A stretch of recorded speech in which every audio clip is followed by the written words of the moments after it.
നല്ല ടേസ്റ്റിയാണ്. 10 മിനിറ്റിൽ റെഡിയാക്കി എടുക്കാനും പറ്റും. അതിനായിട്ട് ആദ്യം തന്നെ ഒരു പാനിലേക്ക് 1 ടേബിൾ സ്പൂൺ നെയ്യ് ഒഴിച്ച് കൊടുത്തിട്ടുണ്ട്.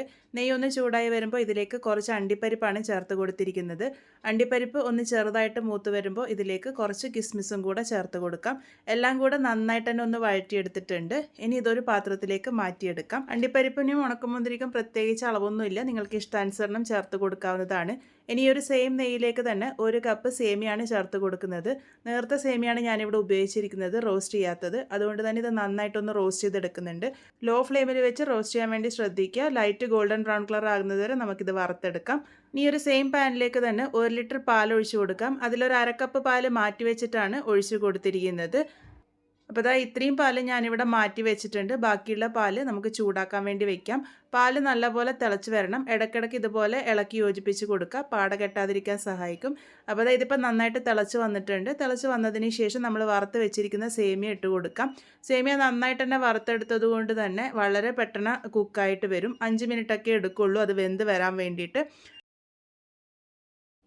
അതവിടുന്ന് വേവുന്ന സമയത്ത് നമ്മൾ നേരത്തെ മാറ്റി വെച്ചിരിക്കുന്ന അരക്കപ്പ് പാലിലേക്ക് 1 ടേബിൾ സ്പൂൺ കസ്റ്റേർഡ് പൗഡർ ചേർത്ത് കൊടുക്കാം.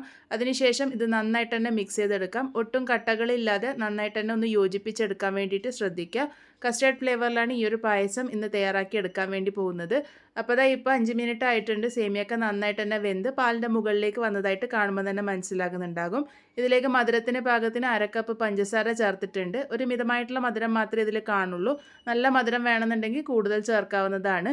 ഇപ്പോൾ പഞ്ചസാരയൊക്കെ നന്നായിട്ട് യോജിച്ച് വന്നിട്ടുണ്ട്. ഇതുപോലെ യോജിച്ച് വന്നതിന് ശേഷം നമ്മൾ നേരത്തെ കലക്കി വെച്ചിരിക്കുന്ന കസ്റ്റേർഡിൻ്റെ മിക്സും കൂടെ ഒഴിച്ചു കൊടുക്കാം. ഏറ്റവും ലോ ഫ്ലെയിമിലാക്കാൻ വേണ്ടിയിട്ട് ശ്രദ്ധിച്ചോളൂ. ലോ ഫ്ലെയിമിലാക്കിയിട്ട് കസ്റ്റേർഡിൻ്റെ മിക്സ് മുഴുവനായിട്ടും തന്നെ ഒഴിച്ചു കൊടുത്തിട്ടുണ്ട്. നന്നായിട്ടൊന്ന് ഇളക്കി യോജിപ്പിച്ച് കൊടുക്കുക. ഇതൊന്ന് തിളച്ച് വരണം. തിളച്ച് വരുമ്പോഴേക്കും തന്നെ ഇത് പാകത്തിന് റെഡിയായി കിട്ടിക്കോളും. ഇതിപ്പോൾ ഇത് നന്നായി തിളച്ച് യോജിച്ചൊക്കെ വന്നിട്ടുണ്ട്. നമുക്ക് ഫ്ലെയിം ഓഫ് ചെയ്യാം. നേരത്തെ വറുത്ത് വെച്ചിരിക്കുന്ന അണ്ടിപ്പരിപ്പും ഉണക്കമുന്തിരിയും ചേർത്ത് കൊടുക്കാം. എല്ലാം കൂടെ യോജിപ്പിച്ച് കഴിഞ്ഞാൽ നമ്മളുടെ പായസം ഇവിടെ റെഡി ആയിട്ടുണ്ട്. ഇതിലേക്ക് വേറെ ഫ്ലേവറിനായിട്ടൊന്നും ചേർക്കുന്നില്ല. വനില ഫ്ലേവറിലുള്ള കസ്റ്റേർഡ് പൗഡറാണ് ഞാനിവിടെ ഇട്ട് കൊടുത്തിരിക്കുന്നത്. അതുകൊണ്ട് ആ ഫ്ലേവറിലാണ് ഈ ഒരു പായസം ഇരിക്കുക. നല്ല ക്രീമി ആയിട്ടുള്ള ടേസ്റ്റി ആയിട്ടുള്ള പായസം റെഡി ആയിട്ടുണ്ട്. ഇതിന് ചൂടാറി വരുമ്പോൾ ഒരല്പം കട്ടിയായിട്ട് തോന്നുന്നുണ്ടെങ്കിൽ ചെറു ചൂടായിട്ടുള്ള പാലോ വെള്ളം ഒഴിച്ച് കൺസിസ്റ്റൻസി റെഡിയാക്കാവുന്നതാണ്. എന്തായാലും ട്രൈ ചെയ്ത് നോക്കൂ. ഫീഡ്ബാക്സ് ഒക്കെ പറയണേ.